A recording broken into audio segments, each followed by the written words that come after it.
नमस्कार, India post news में आपका स्वागत है। आज हम बात करेंगे रोहतक शहर में शिला बाईपास पर बनने वाले ओवरब्रिज की। रोहतक शहर का व्यस्त चौराहा है शिला बाईपास। यहाँ से एक रास्ता शहर में, दूसरा दिल्ली की तरफ, एक सोनीपत की तरफ और एक बस अड्डे की तरफ जाता है। इसी बाईपास पर एक ओवरब्रिज का निर्माण किया जा रहा है ताकि दिल्ली की तरफ जाने वाले वाहनों और दिल्ली से बस अड्डे की तरफ आने वाले वाहनों को जाम में न फंसना पड़े। पुल का निर्माण कार्य आरंभ होते ही विवाद शुरू हो गए। असल में शिला बाईपास पर बनने वाले ओवरब्रिज और सोनीपत रोड पर बोहर गांव के पास JLN व भालोट ब्रांच पर बनने वाले स्टील ब्रिज का इकट्ठा टेंडर राम कुमार ठेकेदार को लगभग 68.5 करोड़ में दे दिया। इस टेंडर की प्रक्रिया में कुल 4 ठेकेदारों ने हिस्सा लिया और जो टेंडर मिला वो राम कुमार ठेकेदार को दिया गया। JLN नहर पर स्टील ब्रिज निर्माण के दौरान ठेकेदार द्वारा कोई वैकल्पिक रास्ता वाहन चालकों को नहीं दिया गया। नतीजा यह हुआ कि वाहन चालकों को कई किलोमीटर का चक्कर काट कर आना पड़ा और कोरोना के कारण पुल के निर्माण में काफ़ी देरी हुई। ठेकेदार राम कुमार ही शिला बाईपास के ओवरब्रिज का निर्माण करवा रहे हैं। शिला बाईपास चौक पर बनने वाले ओवरब्रिज की ड्राइंग को लेकर सवाल उठाए जा रहे हैं। सड़क के किनारे गंदे पानी की निकासी को लेकर बनाए गए नाले पर सर्विस रोड को लेकर सवाल उठ रहे हैं।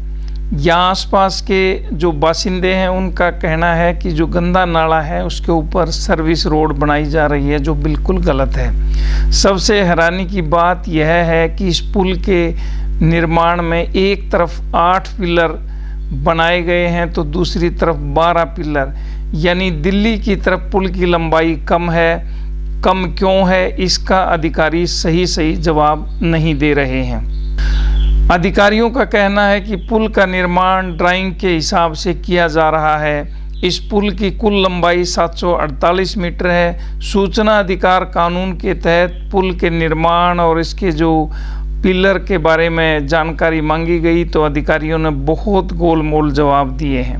पुल का निर्माण कार्य शुरू हो जाने के बाद और कुछ पिलर बन जाने के बाद मुख्यमंत्री ने पुल का निरीक्षण किया था।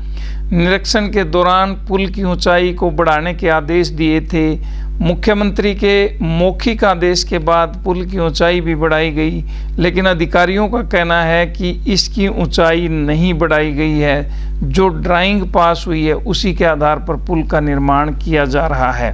यहाँ सवाल उठता है कि अधिकारी इस मामले में क्या छुपा रहे हैं, क्योंकि मुख्यमंत्री के मौखिक आदेश के बाद इस पुल की ऊंचाई जरूर बढ़ाई गई है, लेकिन अधिकारी इस बात को मानने के लिए तैयार नहीं हैं। इस पुल का निर्माण कार्य 26 दिसंबर 2021 तक पूरा होना था, लेकिन यह समय पर नहीं हो पाया।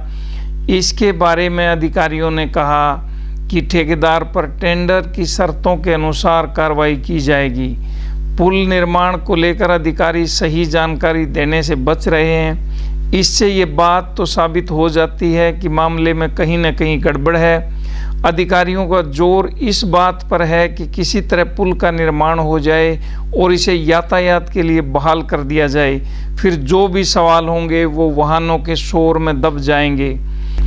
लेकिन लोक निर्माण विभाग के अधिकारियों द्वारा जानकारी छुपाने का प्रयास यह साबित करता है कि मामले में भारी गड़बड़ है और इसकी जांच की ज़रूरत है।